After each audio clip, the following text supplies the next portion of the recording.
Yeah. And if he doesn't have the ball, he's getting somewhere where he can make a play. There was a great Thanksgiving meme, oh, dinner's ready, Thanksgiving dinner's ready, and they show, I think it was the Loons. They showed him sprinting down the side of the field. And I love the guy. So we agree that we'd like to see him here and starting next year. I mean, but do you think there's a chance that they let him move on? Because there always has been. They have in the past, back in the day. Do you know why that is though? Because they got rid of Rodriguez. I mean. Ramirez, sorry. They got rid of Ramirez. They can't get rid of Ibarra at the same time. They can't do it. I think there's a slight chance, but I think it would be complete suicide. Yeah. It'd be terrible. Going into next year. Yeah. I mean, I could see going into 2020, but good God, going into the new stadium and having already just gotten rid of Ramirez, I think it would be complete and utter suicide. Agreed. So let's go to Romario. So he was Ibarra Jr. A huge salary, which I did not realize. Well, I thought it would be big because I think he was he's not a DP, is he? No. Okay. Really, I mean, he's at the very top of the salary. Yeah. Yeah, they must be using some of the allocation money. Yeah. Sorry, it's $546,000. Just so people. They're using international money, right? Which is DM. And I mean, he's 24. Yeah. And I think every time he's been on the field, he's looked like he needs to be on the field. Whether it's forward or it's on the wing, I mean, it doesn't matter. He needs to be out there. I think he's a starter without a doubt. Oh yeah, definitely. All right, next couple I think are quick ones. Yeah, I mean, we were talking about Calvin's already been signed, so we don't need to talk about that anymore. Alex Cap, he's 24. He's got. I think that's still the rookie salary. 55.6.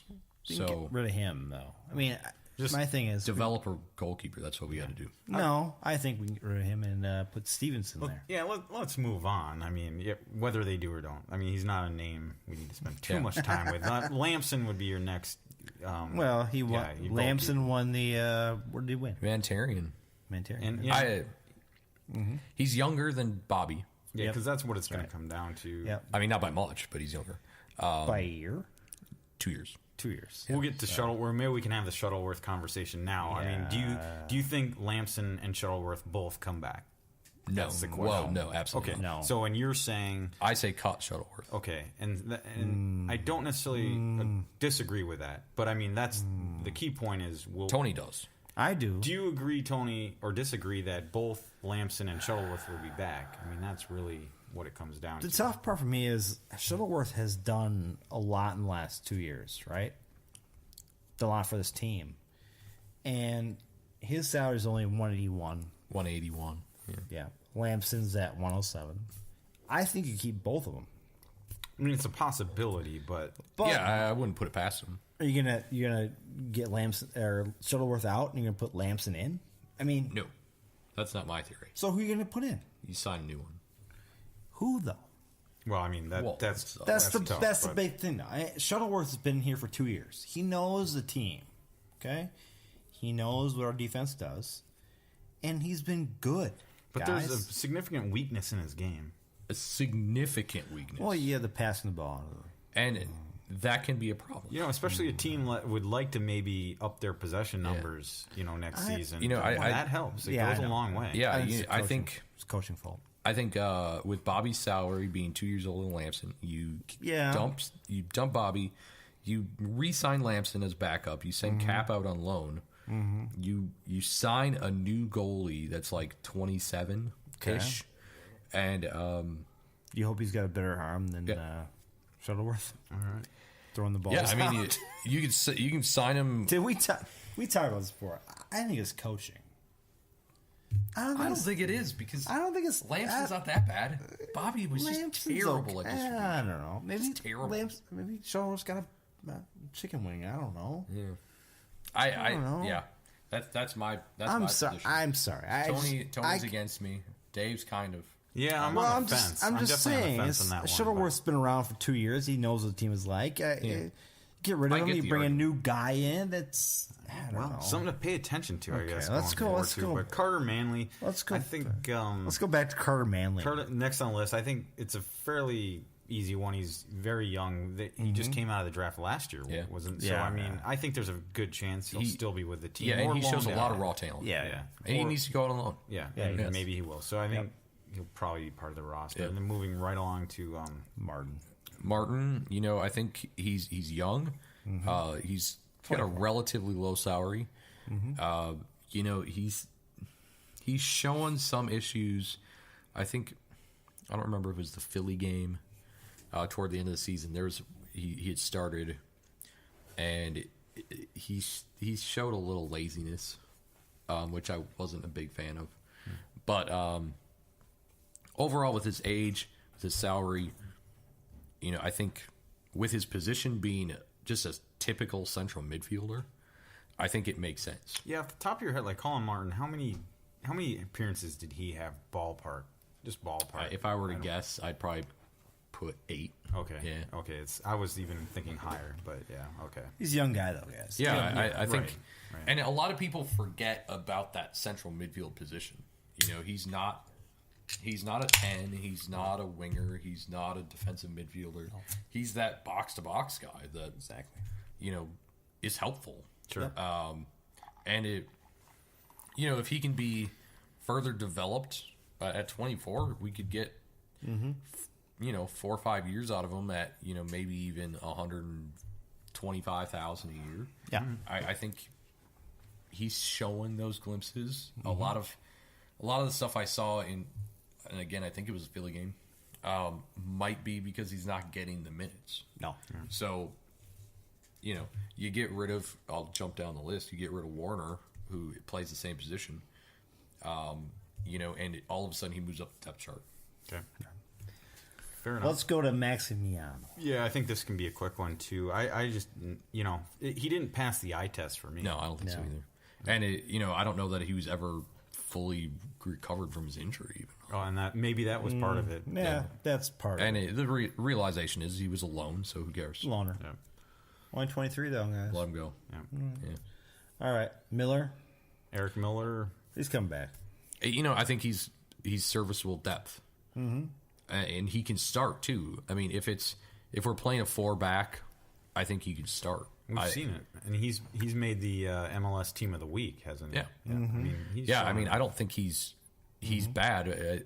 I just don't. I just think that we, expected too much from him, especially when he got played in the 3-5. Yeah, that's right. So if he's in a 4-back, and the midfield is built the way it should be, I think he's fine. I would prefer signing a starting right back, but well, you weren't cool with Miller after being traded. Well, and that had a lot to do with the whole trade thing. I mean, that was a big thing, but he's done okay. Yeah, he's been injured a bit, but let's go to Molino because I know you have him as a red, that surprised me a little bit. I'm gonna argue with you on this one. I mean, I can argue with me on this. Not because I think he should be gone, but because I think the head coach wants him around next year. Oh, I agree. And how differently would the season be if he didn't get hurt so early? It would be different. The fact of it, let's go back. If he doesn't get injured, the starting lineup is totally different. Yeah, and completely different. Completely different. So I mean, maybe that's part of the reason why he's gone is because he didn't play all year. I don't know. And I think Heath wants to see what he would do with this team. This is Heath's guy. Okay, this is Heath's guy from Orlando City, right? Yep. They signed him because I believe Heath said, "I love this guy. I want him here. Let's do it." And then he was injured. Okay. Yep. So next year is going to be a big year for him. I think if he doesn't do well in the first couple games, so no problems. Here's my thing: he has absolutely no value today because he's been injured all season. Right. Mm-hmm. Right. That's right. That's right. Yeah. So I don't see them if he has an option, exercising that option to deal it, right? Because he's not going to be valuable. Put it this way, based on your projected starters or the guys you want back, who, as a midfielder or, who would he be replacing? Well, and see, I'm not saying he has to, but what are his options? Well, so I think you have a log jam on the right. You have Molino, you have Finley, you have Miguel Ibarra. Now, again, Miguel can play on the left. He has excelled on the right. So for me, I say you have a log jam. Now, Heath has wanted Molino to play a 10. Molino cannot play a 10. Yeah, no, he just can't. Nope. I mean, we have never seen any evidence he can do it. Can't do it. So you've got this. And was he doing that all of last season? 2017? Almost all of last season, yeah. Okay. So you've got this depth chart issue on the right. If you go by salary, it's going to be Molino, and Finley and Ibarra are going to be duking it out. Now, obviously, if you go to a 4-5-1 like I'd like to see, you have room because Finley and, I would pick Miguel over Finley. Miguel's just more well-rounded. But Molino would be able to then fit. But let's go past the whole fits on the field, okay? Let's go to the front office. Right. Okay? I think the reason why they're going to keep Molino is because Heath wanted him here. No, I can see that. And I think, seriously, when I look at all sports, and I look at general managers, and they get a guy who they want here, let's say the guy gets injured, they want to see what he's going to do. They want to see what Molino is going to do. Right. If it's bad or if it's good, they want to see it for a couple of games. Okay? So they're going to keep him around. I mean, there is a chance, and unfortunately, I could see it being one of those things where Finley or Molino end up leaving midsummer. Yeah.